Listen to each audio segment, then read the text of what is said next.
ಕುಮಾರಸ್ವಾಮಿ ಅವರು ಕರ್ನಾಟಕ ರಾಜ್ಯದ ಇವತ್ತು ಏನು ಲೋಕಾಯುಕ್ತ ಮತ್ತು SITಗೆ ಚೀಫ್ ಆಗಿದ್ದಾರೆ ADGP ಚಂದ್ರಶೇಖರ್ ಅವರನ್ನು ಈಗಾಗಲೇ ಅವರು ADGP ಆಗಿ ಆಯ್ಕೆಯಾಗಿ ಕೆಲಸ ಮಾಡ್ತಾ ಇದ್ದಾರೆ.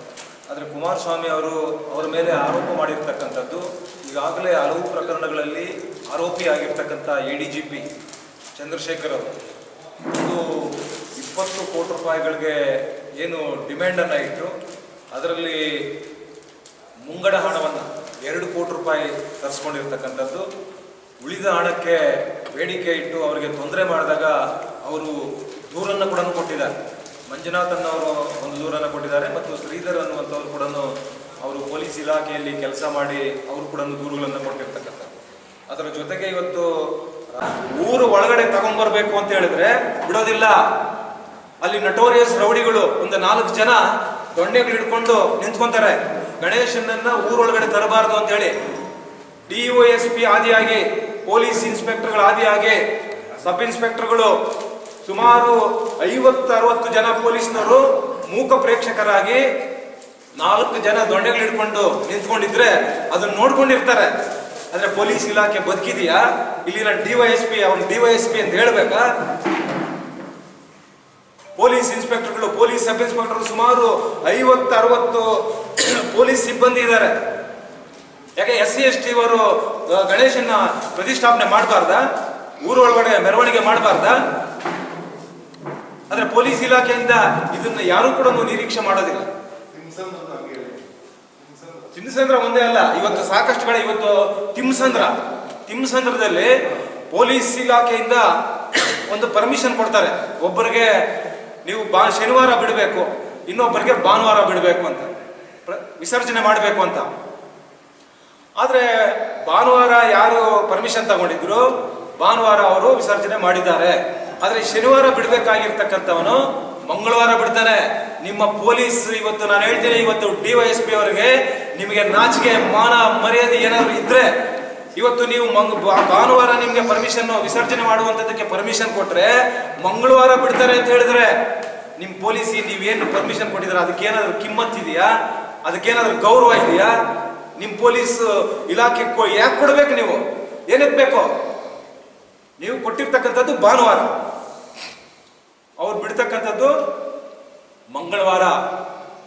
ಏನ್ ಮಾಡ್ತಾ ಇದ್ರಿ ನೀವು ಪೊಲೀಸ್ನವರು?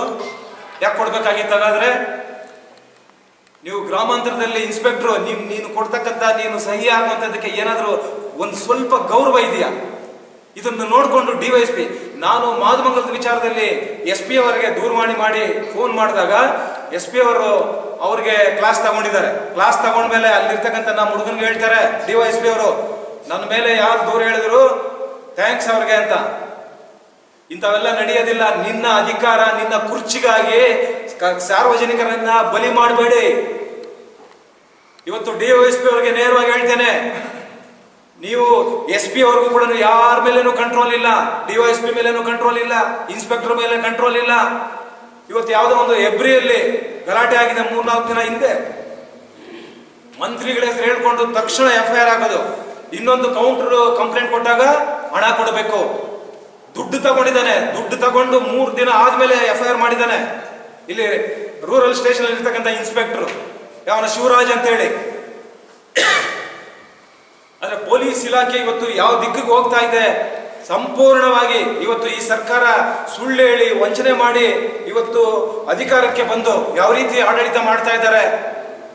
ಬರೀ ಸುಳ್ಳುಗಳು ಹೇಳಿ, ನಾನು ಪ್ರಾರಂಭದಿಂದ ಹೇಳ್ತಾ ಇದ್ದೇನೆ, ವಂಚನೆ ಮಾಡಿ ಬಂದಿರತಕ್ಕಂಥದ್ದು, ಸಾರ್ವಜನಿಕರಿಗೆ ವಂಚನೆ ಮಾಡಿ ಇವತ್ತು ಅಧಿಕಾರಕ್ಕೆ ಬಂದಿರತಕ್ಕಂಥದ್ದು. ಇವತ್ತು ನನಗೆ ಇರ್ತಕ್ಕಂಥ ಮಾಹಿತಿ ಸುಮಾರು 3,000 BPL ಕಾರ್ಡ್ಗಳನ್ನ ಕಟ್ ಮಾಡಿದ್ದಾರೆ ನಮ್ಮ ತಾಲೂಕಲ್ಲಿ. ಅಂದ್ರೆ ಇವ್ರಿಗೆ ನಡ್ಸೋಕ್ ಆಗ್ತಾ ಇಲ್ಲ, ಕೊಡೋದಕ್ಕೆ ಶಕ್ತಿ ಇಲ್ಲ. ಆದ್ರೆ ಇವತ್ತು ಸರ್ಕಾರ ಎಷ್ಟು ಸಾಧ್ಯ ಆಗ್ತದೆ ಅಷ್ಟು ಕಟ್ ಮಾಡಿ. ನಾನು ತಹಸೀಲ್ದಾರ್ಗೆ ಹೇಳಿದ್ರೆ, ಸರ್ 600 ಜನ ಸತ್ತೋಗಿದ್ದಾರೆ, 600 ಜನ ಇನ್ಕಮ್ ಟ್ಯಾಕ್ಸ್ ಇದ್ದಾರೆ. ಯಾಕೆ ನಿಮಗೆ ಮೊದಲು ಗೊತ್ತಿರ್ಲಿಲ್ವಾ? ಅಧಿಕಾರಕ್ಕೆ ಬಂದಾಗ ಗೊತ್ತಿರ್ಲಿಲ್ವಾ ನಿಮ್ಗೆ? ಸುಳ್ಳುಗಳು ಹೇಳಿ ಇವತ್ತು ಹೊಟ್ಟೆ ತುಂಬ ಊಟ ಮಾಡಬೇಕು, ಹೊಟ್ಟೆ ತುಂಬ ಊಟ ಮಾಡಬೇಕು. ಇವತ್ತು ಕನಿಷ್ಠ 3,000 ಕಾರ್ಡ್ಗಳಾದ್ರೆ ಸುಮಾರು 10,000 ಜನ. ಹಾಗಾದ್ರೆ ಹೊಟ್ಟೆ ತುಂಬ ಊಟ ಮಾಡೋದು ಬೇಡ ಅವರು?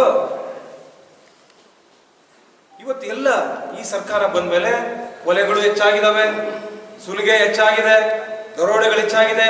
ನಗರ ಭಾಗದಲ್ಲಿ ಇವತ್ತು ಕಾರ್ಗಳು ಗ್ಲಾಸ್ಗಳು ಹೊಡೆದು ಕಳ್ತನ ಮಾಡ್ಕೊಂಡು ಹೋಗ್ತಾ ಇದ್ದಾರೆ. ಊರೆಲ್ಲ ನಗರ ಎಲ್ಲ ಕ್ಯಾಮ್ರಾಗಳು ಹಾಕಿದ್ದಾರೆ. ಈಗ ನಮ್ಮ ಮನೆ ಟೌನ್ ಅಲ್ಲಿ ಇರ್ತಕ್ಕಂಥ ಮನೆ ಹತ್ರ ಆ ಲೈನ್ ಅಲ್ಲಿ ಕೂಡ ಟವರ್ ಬೋಲ್ಟ್ಗಳೆಲ್ಲ ಕಿತ್ಕೊಂಡ್ ಬಂದಿದ್ದಾರೆ. ಕಿತ್ಕೊಂಡ್ಬಂದು ನಮ್ಮನೆ ಗೇಟ್ ನಾನು ಇನ್ಸ್ಪೆಕ್ಟರ್ ಫೋನ್ ಮಾಡಿದೆ, ಸರ್ ಎಲ್ಲ ಚೆಕ್ ಮಾಡ್ತಾ ಇದೀವಿ ಸರ್, ಯಾವುದೋ ಒಂದು ಪತ್ತೆ ಆಗಿದೆ ಸರ್ ಅಂತ. ಇನ್ನೂ ಕೆಲವರು ಹೇಳ್ತಾರೆ ಎಲ್ಲ ಅಡ್ಜಸ್ಟ್ಮೆಂಟು, ಕಳ್ಳರ ಜೊತೆ ಅಡ್ಜಸ್ಟ್ಮೆಂಟ್ ಅಂತ ಹೇಳ್ತಾ ಇದ್ದಾರೆ. ಪೊಲೀಸ್ನವರು ಕಳ್ಳರ ಜೊತೆ ಅಡ್ಜಸ್ಟ್ಮೆಂಟು, ಯಾರು ಹಿಡ್ಕೊಂಡ್ ಬಂದ್ರು ಕೂಡ ತಕ್ಷಣ ಬಿಟ್ಟು ಕಳಿಸ್ತಾ ಇರ್ತಾರೆ, 50-50.